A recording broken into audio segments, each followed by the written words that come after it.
IBN 7 हौसला है।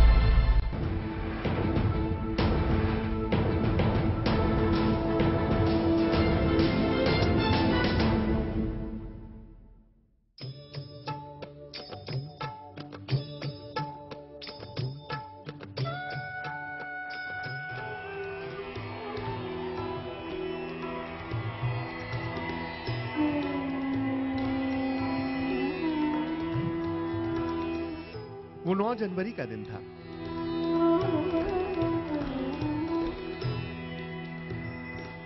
सौ बरस पहले की 9 जनवरी।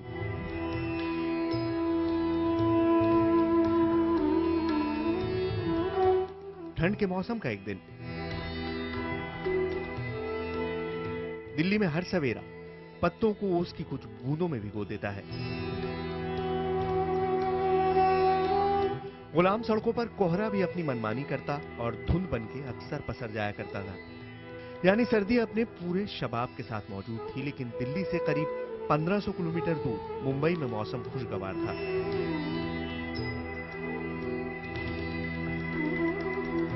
आखिर उस रोज खुशियों को मुंबई से ही तो यहां देश में दाखिल होना था। मुस्तकबिल के बदलाव की सुस्त कहानी में कुछ तेजी आनी थी। एकाताई से लड़ाई की रफ्तार को पंख मिलने वाले थे।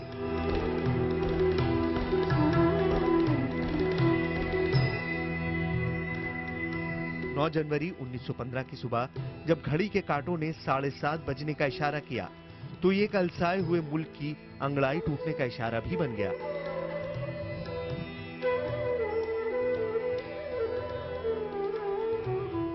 समय की रेत पर लम्हे दबे पांव ही दाखिल हुआ करते हैं और फिर इतिहास रच जाते हैं। 9 जनवरी 1915 की उस सुबह भी इतिहास ऐसे ही रचा गया था।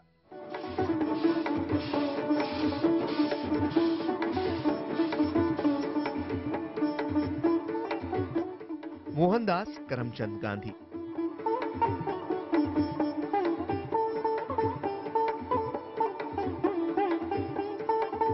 हिंदुस्तान लौट रहे थे। एक ऐसा नेता हिंदुस्तान लौट रहा था जिसके इस देश में पहुंचने से पहले ही उसकी कहानियां यहां पहुंच गई थीं।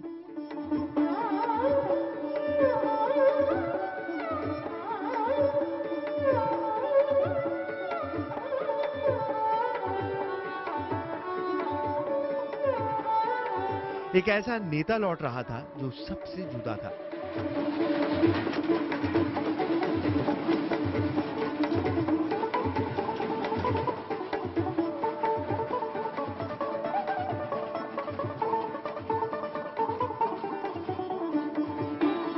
एक ऐसा नेता लौट रहा था जो अगर हिंदुस्तान की धरती पर कदम नहीं रखता तो नामालूम गुलामी और आजादी के बीच की खाई को पाटने के लिए कितना इंतजार और करना पड़ता।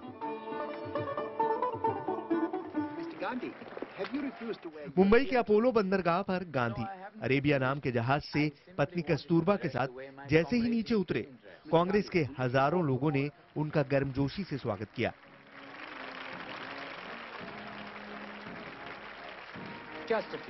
वो गांधी बनकर गए थे, महात्मा बनकर लौटे।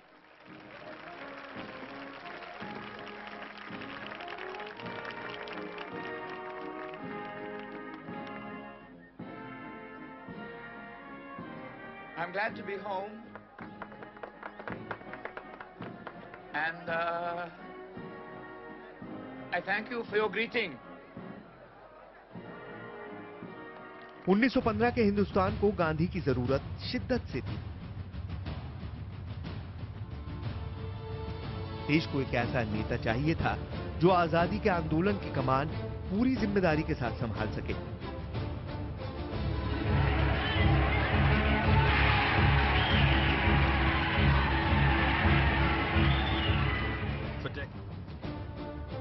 दरअसल 1915 का हिंदुस्तान अपनी ही मुश्किलों से घिरा था। ये भारी उथल-पुथल का दौर था। 1905 में 2 टुकड़ों में बटा बंगाल जबरदस्त हंगामे और विरोध के बाद 1911 में एक हो गया। 1911 में ही ब्रिटेन के झंडे तले हिंदुस्तान की राजधानी कलकत्ता से हटाकर दिल्ली लाई गई।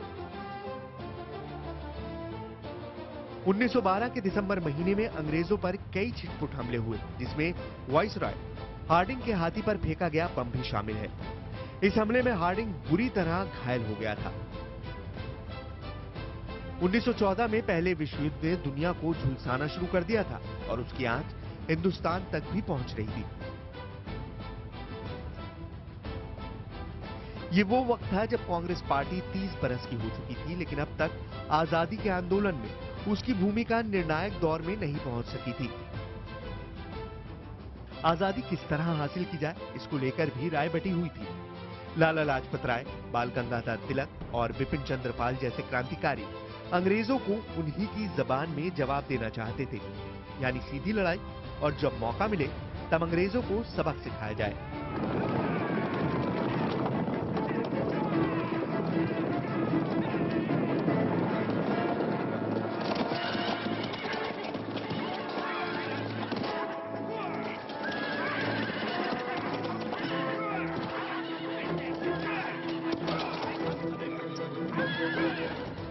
यानी गांधी एक ऐसे दौर में हिंदुस्तान आ रहे थे जब उन्हें कई किस्म की चुनौतियों से जूझना था।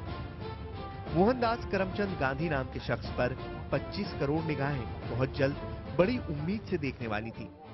लेकिन एक व्यक्ति था जिसकी निगाहों में गांधी पहले ही चढ़ चुके थे, और वो शख्स थे गोपाल कृष्ण गोखले।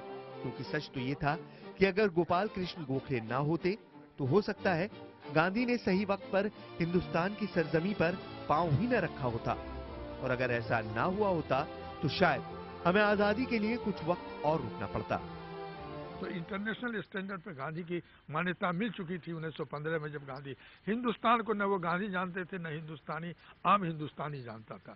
लेकिन उस वक्त के जो बड़े लीडर हमारे थे, तिलक थे, गोखले थे, फिरोज शाह मेहता थे, ये लोग गांधी को जानते थे। साउथ अफ्रीका में जो, और गोखले तो गए थे गांधी में जो काम कर रहे हैं वहाँ साउथ अफ्रीका में जो काम कर, तिलक देखने के लिए गए थे। और तिलक ने उसके बाद हिंदुस्तान में आके प्रेस, उस वक्त प्रेस लिमिटेड था, आज का तो दौर था ना, गांधी ने कहा कि, गोखले ने कहा कि हिंदुस्तान का तो करंदार साउथ अफ्रीका में पैदा हो रहा है। लेकिन गोपाल कृष्ण गोखले समेत उस वक्त के बड़े नेतृत्व के हिस्से का सच ये है कि दक्षिण अफ्रीका में गांधी की शख्सियत और उनकी नैतिक ताकत का अंदाजा सभी को हो चला था।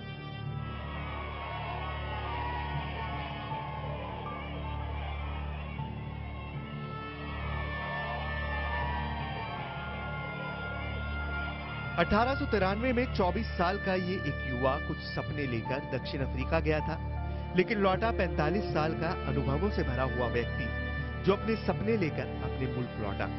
गांधी की इस घर वापसी की अहमियत को समझना हो तो दक्षिण अफ्रीका में बिताए 21 सालों के सफर के बड़े पड़ावों की बात करना बहुत जरूरी है, क्योंकि 1915 में देश को महात्मा गांधी के तौर पर जो शख्स मिला, उसके महात्मा बनने की शुरुआत हुई थी 1893 में साउथ अफ्रीका के पीटरमैरिट्सबर्ग स्टेशन की एक ठंडी रात में।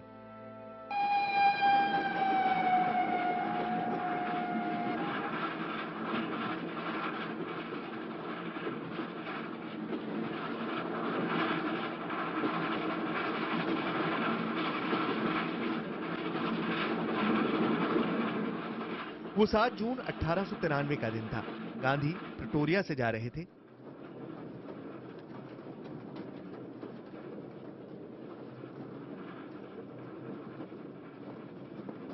उनके मुवक्किल अब्दुल्ला के मुकदमे की सुनवाई यही होनी थी। अब्दुल्ला ने उन्हें फर्स्ट क्लास का टिकट खरीद कर दिया था और वो आराम से अपनी तय सीट पर बैठे थे। Tell me, do you think about hell? No, neither do I. But this man here is a Christian, and he's written that in order to believe.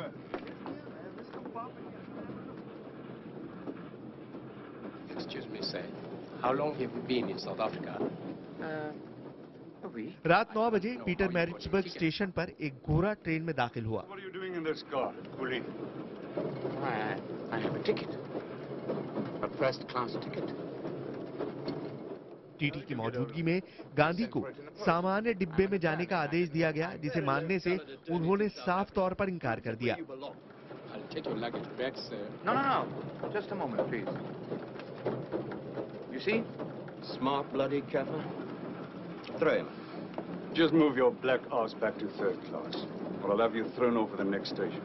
But I always go first class. I've traveled all...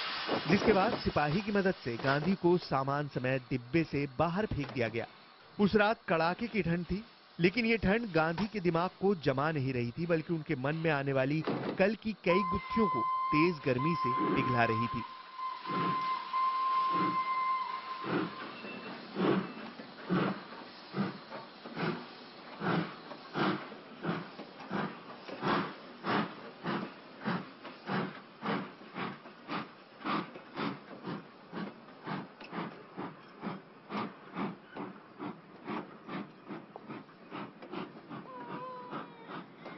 उनके पास दो रास्ते थे, या तो अपने हिंदुस्तान लौट आएं या अन्याय के खिलाफ आवाज बुलंद करें।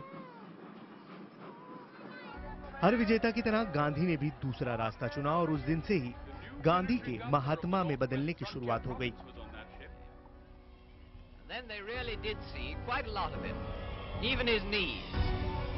उस दिन गांधी ने तय किया कि वो दक्षिण अफ्रीका में रहकर ही लड़ेंगे। हर उस बात के खिलाफ जो इंसान इंसान में फर्क करती है। दक्षिण अफ्रीका के नटाल और ट्रांसवाल शहरों में भारतीयों के हालात बदतर थे। हिंदुस्तानियों को असमानता और बेइज्जती भरे कानूनों को झेलना पड़ता था। करीब करीब हर जगह ऐसे साइन बोर्ड लगे थे जो गोरे और काले में भेद साफ तौर पर दिखाते थे। ट्रांसवाल में दाखिल होने के लिए 3 पाउंड का प्रवेश कर देना होता था। रात 9 बजे के बाद बाहर निकलने के लिए पास लेना पड़ता था। वो सार्वजनिक फुटपाथ पर नहीं चल सकते थे। एक बार राष्ट्रपति क्रूगर के घर के पास फुटपाथ पर चलने की वजह से गांधी को चेतावनी दी गई।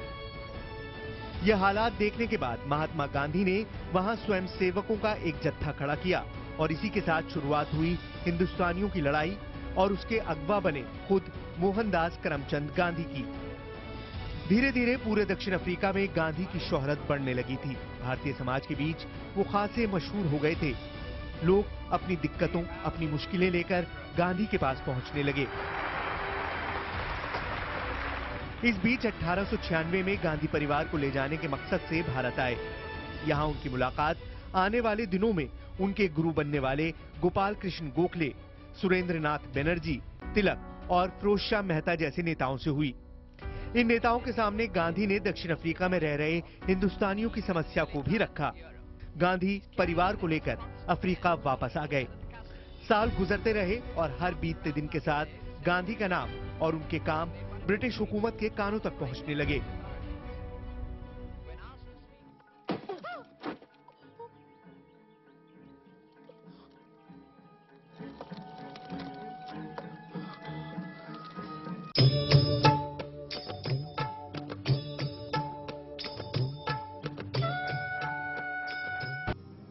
What we need here. I have so much to learn about India and I have to begin my 1909 में एक बार फिर गांधी भारत लौटे। उन्होंने कांग्रेस के कलकत्ता अधिवेशन में हिस्सा भी लिया। यहीं पर पहली बार गोपाल कृष्ण गोखले ने गांधी से देश लौटने की बात कही ताकि वो भारत के लोगों का हक भी उन्हें दिलाने में मदद कर सकें। लेकिन गांधी उस वक्त दक्षिण अफ्रीका की मुश्किलों से ही जूझ रहे थे और ऐसा हो न सका।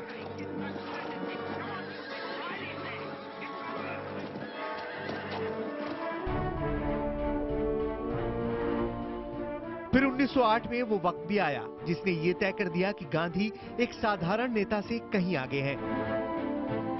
16 अगस्त 1908 के दिन दरअसल सरकार ने कानून बनाया था कि 8 साल की उम्र से ऊपर के हर हिंदुस्तानी को अपना रजिस्ट्रेशन कराना होगा और अपने साथ एक पहचान पत्र लेकर घूमना होगा, जिसे आमतौर पर पास कहा जाता था। गांधी ने इस काले कानून का कड़ा विरोध किया। लोगों ने ऐसे तमाम पास की होली जलाने का फैसला किया। सबसे पहले गांधी खुद आगे बढ़े और अपना पास जला दिया। अंग्रेज अफसर की चेतावनी के बाद भी उनका विरोध जारी रहा, जिसके बाद गांधी को बुरी तरह पीटा गया।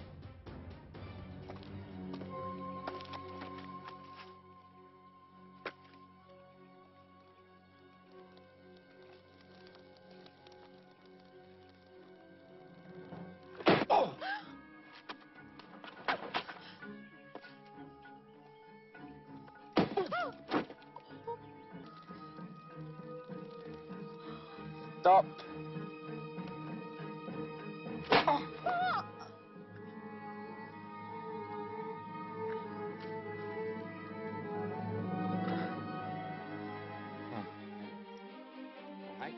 इस घटना ने गांधी की जिंदगी पर तो गहरा असर डाला ही, साथ ही ब्रिटिश सरकार को भी हिलाकर रख दिया। उसे इस बात का एहसास बखूबी हो चुका था कि उसका पाला एक ऐसे शख्स से पड़ा है जो उसके लिए बड़ी मुसीबत खड़ी कर सकता है। जब वहाँ का काम कंप्लीट हो गया, जब उनको हिंदुस्तानियों को राइट्स मिल गए, अपार्टाइड के ऊपर कानून बन गया, गवर्नमेंट ने उसका स्मर्ट्स, वो भी तो ब्रिटिश कॉलोनी ही थी, वो सारी चीजें जब हो गई तब गांधी वहां से फाइनली लौट के चले आए। और फिर लेकिन ये कहा था साउथ अफ्रीकन को कि भाई वो आप जो है वो जब जरूरत होगी मैं आऊंगा।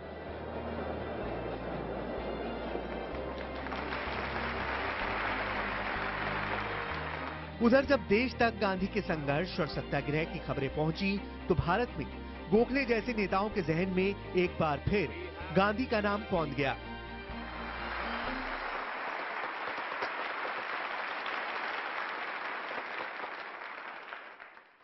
Let us begin by being clear about General Smuts' new law. उन्हें भरोसा हो चला था कि गांधी ही आजादी के आंदोलन को एक सही दिशा में ले जा सकते हैं। यही वजह थी कि साल 1912 में गोखले ने खुद दक्षिण अफ्रीका जाने का फैसला किया। वहां पहुंचकर गोखले ने कई अफ्रीकी नेताओं के साथ बैठक की। गोखले का असर कुछ ऐसा था कि गांधी ने बाद में कहा, अगर गोखले ने जबरदस्त भूमिका नहीं निभाई होती तो दक्षिण अफ्रीका की मुश्किल कभी हल नहीं हो पाती। अपने इस दौर में गोखले ने अपने दिल की इच्छा गांधी को साफ तौर पर बताई और उन्हें भारत लौटने के लिए राजी कर लिया। गोखले ने गांधी को यह भी कहा कि क्योंकि वो कई सालों तक भारत से दूर रहे हैं तो वो देश लौटने के बाद करीब साल भर तक भारत में घूम घूम कर वहां की दिक्कतों को समझें। इस मुलाकात पर गांधी ने अपनी किताब दक्षिण अफ्रीका में गांधी में लिखा है, गोखले का हर शब्द उनकी भावनाओं, सच्चाई और देशभक्ति से ओतप्रोत था। गोखले ने मुझे भारत के लिए तैयार किया। 1914 आते आते गांधी ने देश वापसी का मन बना लिया था। दक्षिण अफ्रीका में उन्हें 20 साल हो गए थे और ये सफर अब थमने ही वाला था। 27 फरवरी 1914 को गांधी ने गोखले को एक बड़ा खत लिखा, मैं अप्रैल महीने में भारत लौट सकता हूं। मैं खुद को पूरी तरह आपको सौंपता हूं। मैं आपके चरणों में रहकर जरूरी अनुभव हासिल करना चाहता हूं। मेरी इच्छा आपका सहयोगी बनकर रहने की है। मैं एक ऐसे व्यक्ति के आदेश का पालन करना चाहता हूं जिसे मैं सम्मान से देखता हूं। भारत को समझने के लिए मैं उस पैसे का इस्तेमाल करना चाहूंगा जो आपने मुझे भेजे हैं।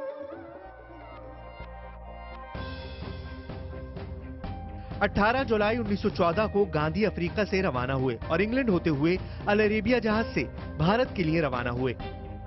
9 जनवरी 1915 को सवेरे 7:30 बजे यानी अब से ठीक 100 बरस पहले मोहनदास करमचंद गांधी ने पत्नी कस्तूरबा के साथ मुंबई के अपोलो बंदरगाह पर उस जहाज से नीचे कदम रखा और इस सरजमी को उनके कदमों के छूने के साथ ही भारत की आजादी की लड़ाई की रफ्तार का फैसला भी हो गया।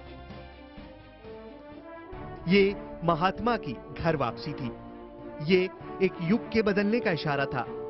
कांग्रेस ने गांधी का जोरदार स्वागत किया। हजारों की भीड़ उन्हें लेने बंदरगाह तक पहुंची थी। भावनाओं के ज्वार के साथ गांधी इतने जज्बाती हो गए कि ज्यादा कुछ नहीं बोल सके। गोपाल कृष्ण गोखले को गांधी मन ही मन गुरु का दर्जा दे चुके थे, लेकिन गांधी की घर वापसी के महज महीने भर के भीतर ही गोखले चल बसे। मानो गांधी की घर वापसी में ही उनके प्राण अटके हों। गांधी ने भारत आते ही सबसे पहले रेलगाड़ी के जरिए पूरे देश को समझने की कोशिश की। वो जहां भी गए बिना बोले सिर्फ लोगों को सुनते रहे और इस विशाल देश को जज्ब करने की कोशिश में जुटे रहे। साल 1915 खत्म होते होते गांधी अपने गृह राज्य गुजरात पहुंचे और अहमदाबाद में साबरमती के किनारे आश्रम की नींव रखी, जिसे पूरी दुनिया आज साबरमती आश्रम के नाम से पहचानती है। इस आश्रम की स्थापना के साथ ही ये भी तय हो गया कि गांधी अहिंसा और सत्याग्रह के हथियार से अंग्रेजों को हिलाने के लिए कमर कस चुके थे और देश को महात्मा मिल चुका था, जो 21 बरस इस माटी से दूर रहने के बाद माटी की सेवा के लिए लौट आया था।